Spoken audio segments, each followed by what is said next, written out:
Bismillahirrahmanirrahim. Hadis ke-52 kitab Sunan Ibnu Majah.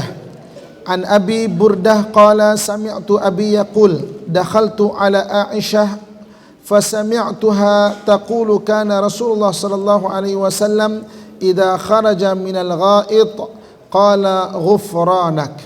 Daripada Burdah, dia telah berkata, aku telah mendengar ayahku berkata, aku datang kepada Aisyah dan aku mendengarnya, yakni Aisyah itu berkata adalah Rasulullah sallallahu alaihi wasallam apabila keluar daripada tandas, maka baginda akan mengucapkan ghufranak, ini aku memohon ampunanmu ya Allah. Dalam hadis ini ada 3 pengajaran. Yang pertamanya, doa keluar daripada tandas adalah dengan membaca ghufranak, aku mohon ampunanmu. Pendek aja, doa masuk tandas lagi panjang. Allahumma inni a'udzubika minal khubuthi wal khaba'ith. Doa keluar daripada tandas, jadi banyak versi, banyak juga versi dia, tapi yang paling pendek insya-Allah ini mudah hafal.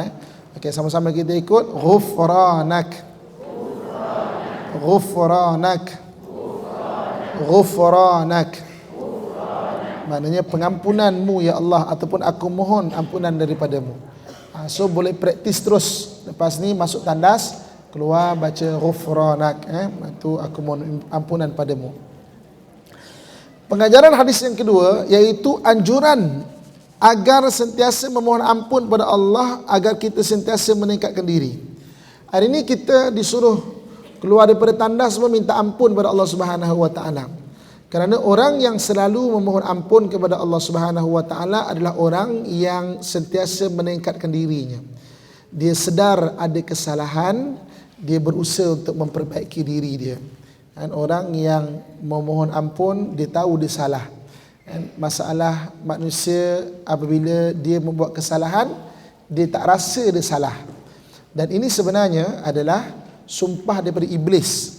Iblis ketika dia dihalau keluar daripada syurga, dia bersumpah dengan Allah 2 benda. Dalam surah Al-Hijri boleh baca, surah Al-Hijri ayat 38 sampai 42 tu kita boleh baca. Ketika Iblis tu dihalau keluar daripada syurga, dia bersumpah dengan Allah 2 benda. Qala rabbi bima aghwaytani la uzayyinanna lahum fil ardi wa la ughwiyannahum ajmain. Tuhan, oleh kerana aku telah menjadi sesat, kata Iblis, oleh kerana aku telah menjadi sesat, maka aku akan elokkan segala maksiat kepada anak Adam, dan aku akan sesatkan mereka semuanya. Ini sumpah Iblis. Yang pertama apa? Pertama, akan dielokkan maksiat di mata anak Adam. Ada orang yang buat maksiat, dia tak rasa dia buat maksiat. Ada orang yang buat maksiat, dia rasa dia buat amalan, pun ada juga. Ada konsert amal. Sekarang ada konsert amal. Pernah dengar dangdut amal?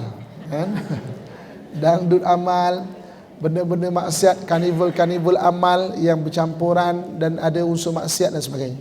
Pengajaran yang ketiga daripada hadis ini, permohonan ampun adalah supaya kita tidak jatuh dalam keadaan selesa hingga tidak mahu meningkatkan diri kita.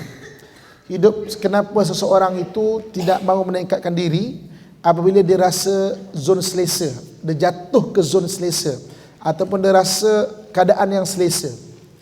Kadang-kadang ibu-ibu, ayah-ayah saya sekalian kan, ada orang berkata kat saya, dia kata, Ustaz, orang Melayu ni pemalas lah, dia kata kan. Dengan ada wacana kesinambungan Islam Melayu di Malaysia kan, orang Melayu ni malas lah. Saya tak setuju perkataan itu. Saya kata sebenarnya saya dah pergi dengan izin Allah, Allah banyak bagi peluang saya pergi ke negara-negara, kata negara maju. Di negara China, apa sebenarnya bukan orang Melayu itu, tetapi mana-mana orang ada zon selesa, dia akan jadi orang yang malas, tak nak tingkatkan diri. Saya pergi negara China, oleh kerana negara mereka sendiri ada juga orang yang malas. Sebab negara sendiri, negara barat ada yang homeless, ada peminta sedekah, padahal negara barat negara yang maju. Sebab apa? Jatuh zon selesa, dia tak nak tingkatkan diri. Mana negara yang paling canggih, yang paling disebut-sebut? Israel. Hatta Israel pun ada peminta sedekah, ada juga orang homeless. Kan siapa yang bawa dah ikut saya ke Palestin kan, ke Kita pergi kat West Jerusalem tu, kan, ada peminta sedekah, ada orang homeless pun ada. Nak ceritanya mana-mana orang ada jatuh ke zon selesa, dia tak akan tingkatkan diri. Macam kita lah kalau anak kita ada zon selesa, rumah dah ada, aircon ada, dia malas kan. Dah habis grad pun malas nak pergi kerja. Kita pun, Ustaz tolong bacakan ayat Ustaz. Anak saya malas lah Ustaz baca. Bagus. Tapi sebenarnya dia tu adalah jatuh ke zon selesa, kan? Macam tu juga. Sebab itu kenapa diajarkan kita dalam Islam ni, diajarkan kita supaya tidak jatuh ke zon selesa. Macam contoh Nabi tunjuk sini, minta ampun, ghufrana, ampun ya Allah. Kenang, oi aku ni takut tak selamat ke akhirat nanti. Maknanya diajar dalam Islam supaya kita tidak ada di zon selesa. Walaupun kita disuruh untuk berharta, walaupun disuruh kita untuk kaya, tapi jangan jatuh ke zon selesa. Diajar kepada kita, oh dekat alam kubur ada seksa dia, dekat padang mahsyar ada seksa dia, besok ketika hisap amalan ada kira-kira amalan, ada orang kena tuntut amalan dia. Besok di titian siratal mustaqim, orang boleh jatuh disambar dengan api neraka. Orang boleh ke neraka, na'udzubillah. Sebab apa diingatkan begitu? Jangan kita jatuh zon selesa.